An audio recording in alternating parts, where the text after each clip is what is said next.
Corey and I are going to talk about a project that we've been working on for at least a year now.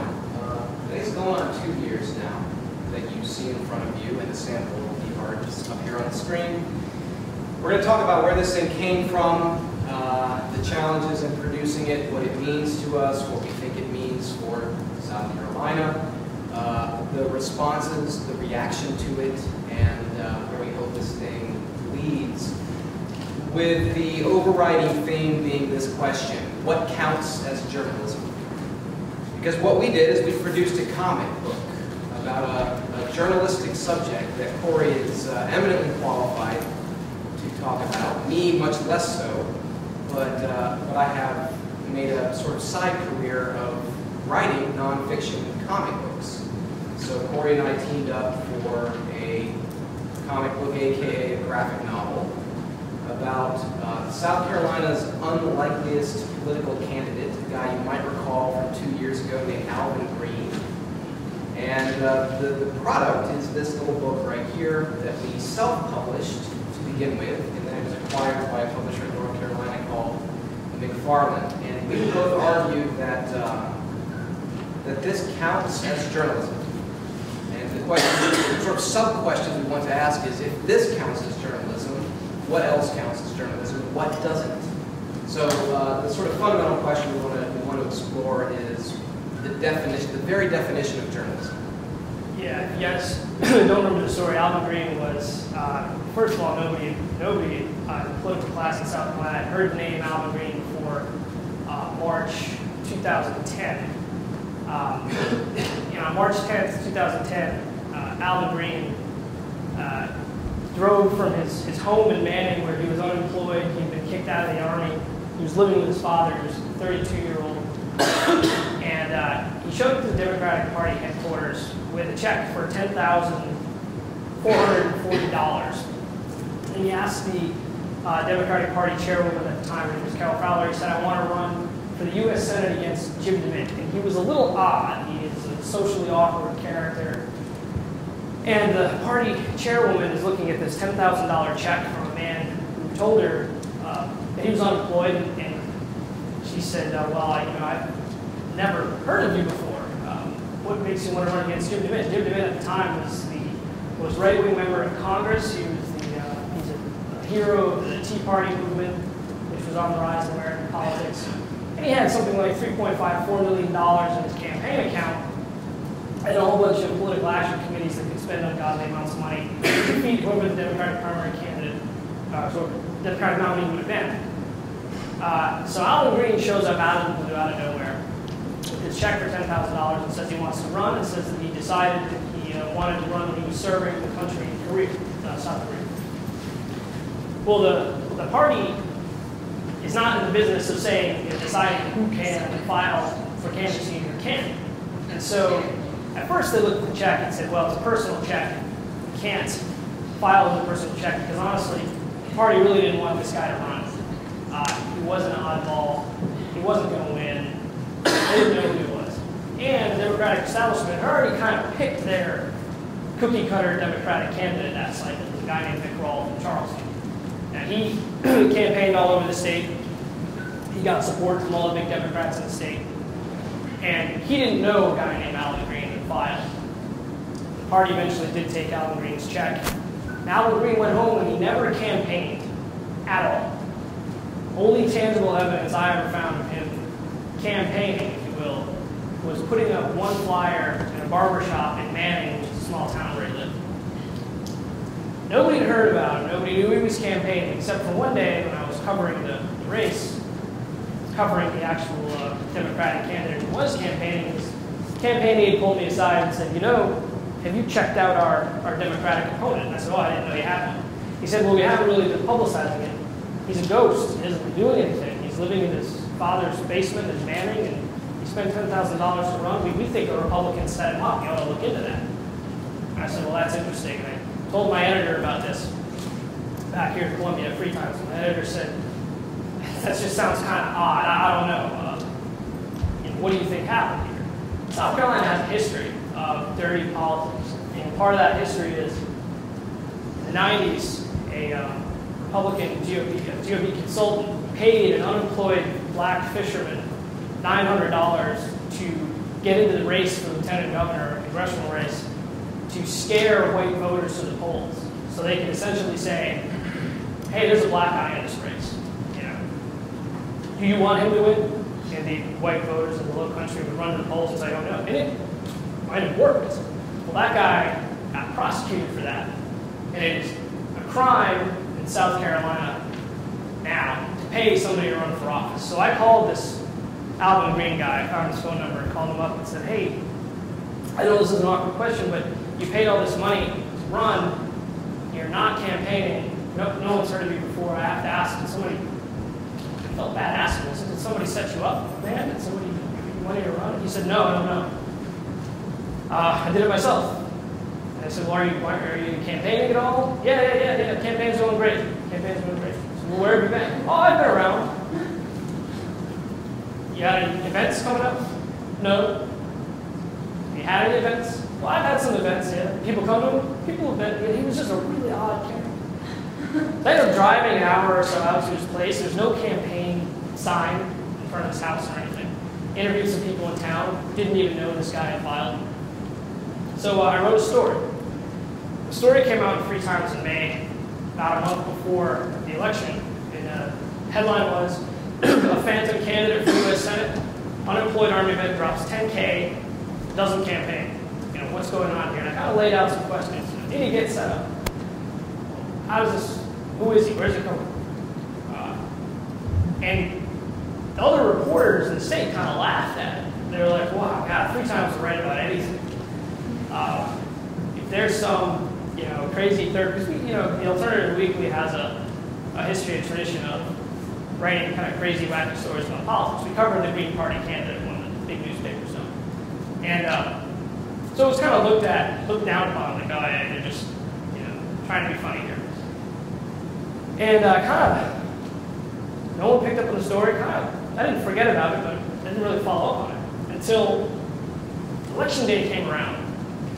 And Alvin Greene, who didn't campaign, and nobody knew who he was, got 360,000 votes and blew the other guy away, who had been campaigning all over the state. And on June 9th, 2010, all the newspapers, a lot of the newspapers in the country had published these stories and had this name on this headline like "Mystery Man from Manning," comes out of nowhere. Who is this guy? Alvin Greene became. Reporters from all over the world descended on this tiny town in South Carolina, and they kept saying, how could this happen? How's this possible? Was the election rigged? Is it just a mistake? How come nobody had heard about this guy? And here's this small weekly paper in the state, the only paper that really profiled him, that put our story out there saying, hey, we tried to warn everybody, this could happen. This guy was out there, and. So Alvin Greene becomes a household name, and the guy he beat was, very embarrassed. The entire Democratic Party didn't know what to do. And on day 1, the Associated Press does a background check on Alvin Greene and finds out that months before, he had gotten arrested for showing a USC freshman pornography in one of these computer labs here.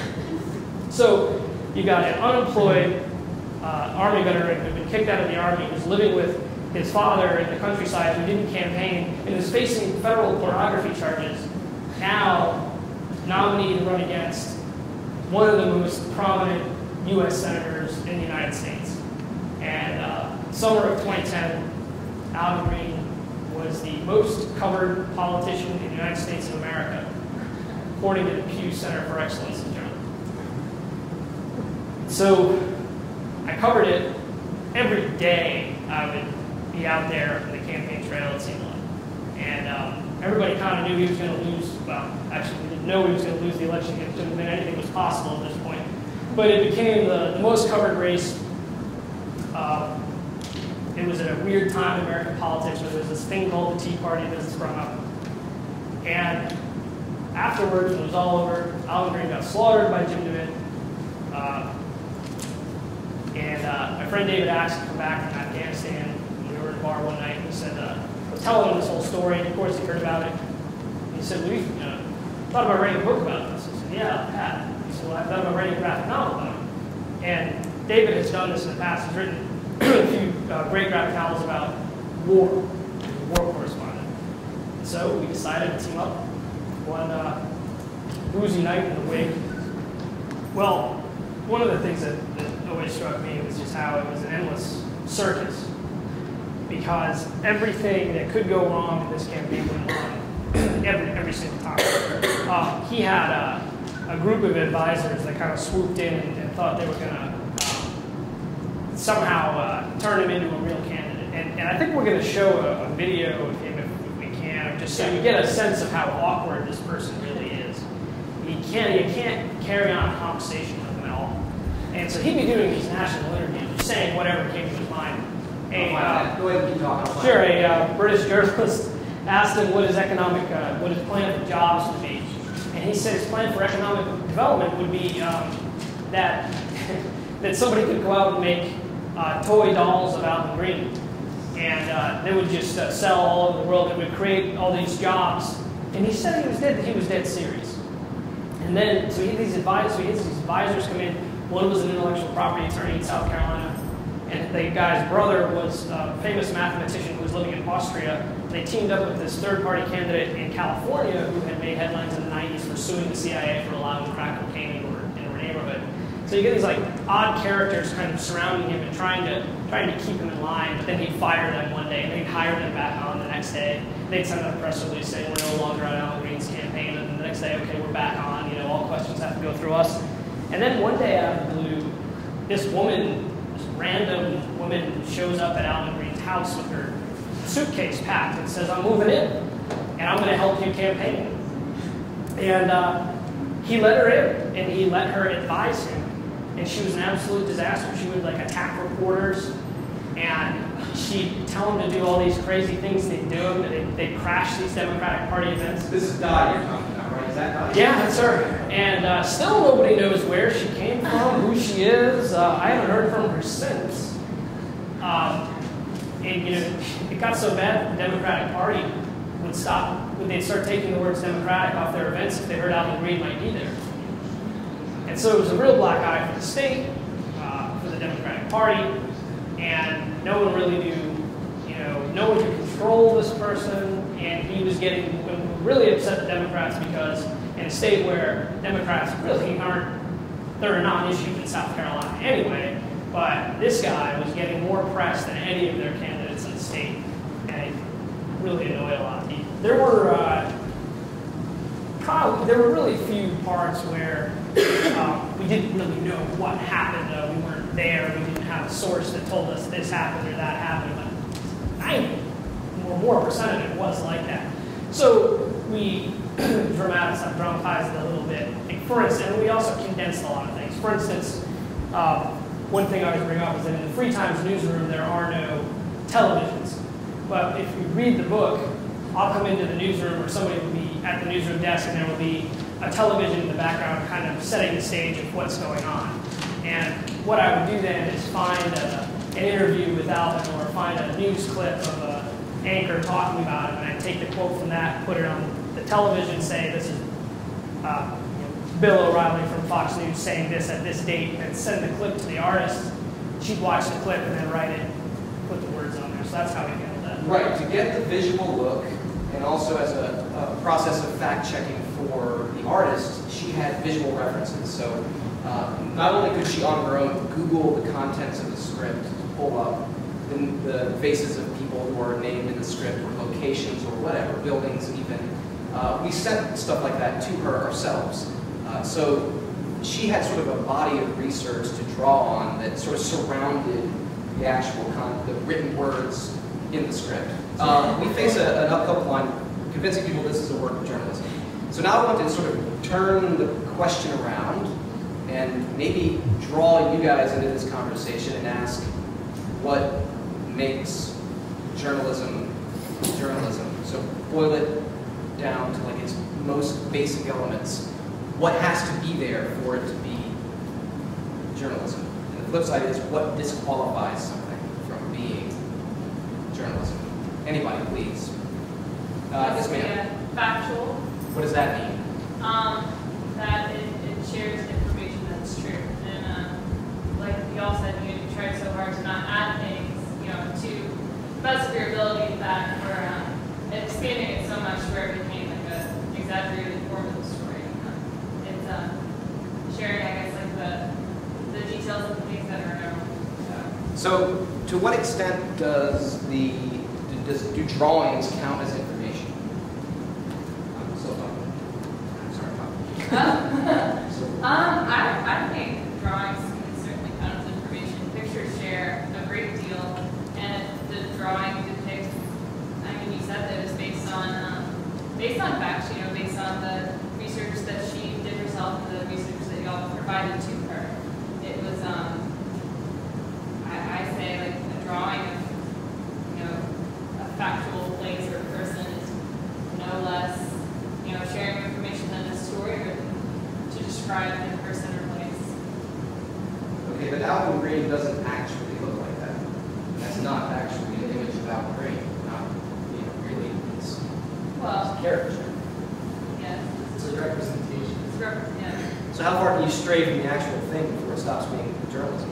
That's a good panel right there. That was probably one of the hardest ones because I can't, the bottom right-hand one, I don't necessarily know that ever happened. First of all, I wasn't in South Korea, I wasn't there. But kind of got this idea from one of the folks who served with Alvin Greene in South Korea. I talked to him on the phone for a long time. And I said, well, why did he get kicked out of the army? It's something we can't figure out. What was he like serving with him? And he told me all these different anecdotes and all these different stories.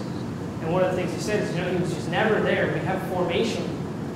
You're supposed to be at 7 o'clock in the morning. You got to be in line. Everybody's standing there. Your boots have to be shining to look crisp. And Alvin Greene would just be missing. And the whole team would get upset because the drill sergeant would be screaming, going, "Where is Mr. Greene?" And they'd say, "We don't know. He's out. We don't know what he's doing. He's picking up bugs underneath the rocks. He's out, running by himself. Is he doing this or that?" And so it was kind of like, since we couldn't figure this one instance that got him thrown out, we put, there's some slides before, maybe after, before probably, that show conversations like people are playing cards and Alvin Greene's sweeping back there, and somebody says, all they ever do is let him sweep. And the other guy says, well, would you want him to do anything else?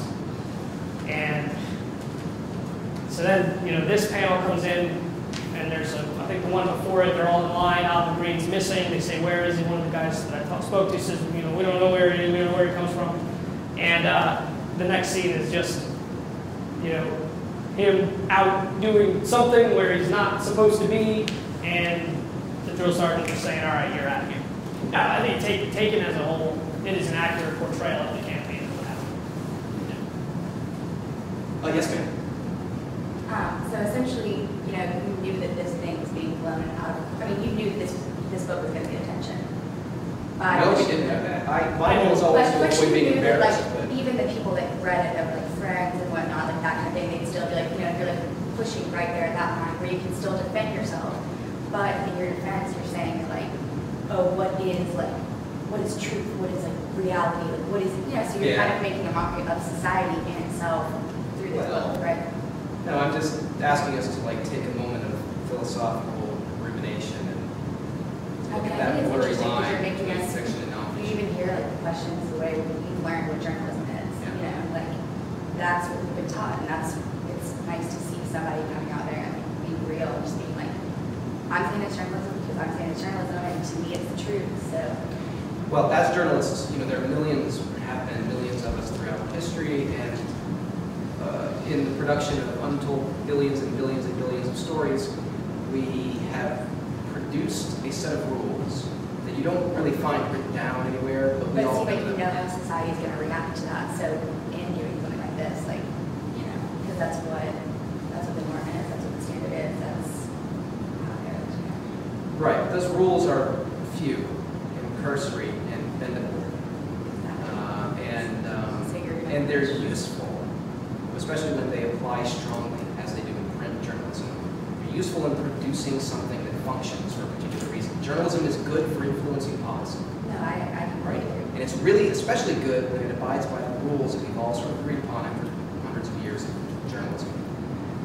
But you know, the era of journalism that we're in is gigantic and fragmented because there are so many of us, and there's so many of us who write stuff. So many of us who write stuff that's true, or shoot video, or whatever. We're all of us constantly documenting the world and trying to comment on it, and sort of assemble things in ways that mean something. And a lot of that is nonfiction. It's true. It's journalistic, but it's this like simmering cauldron of stuff that I think has never existed before because of our ability to write and text and tweet and, you know, technology and the sheer number of us who are literate. So what I may be saying, and I'm kind of making this up as I go, is that the rules are not covering all the stuff we're doing. And this probably falls slightly outside of most of the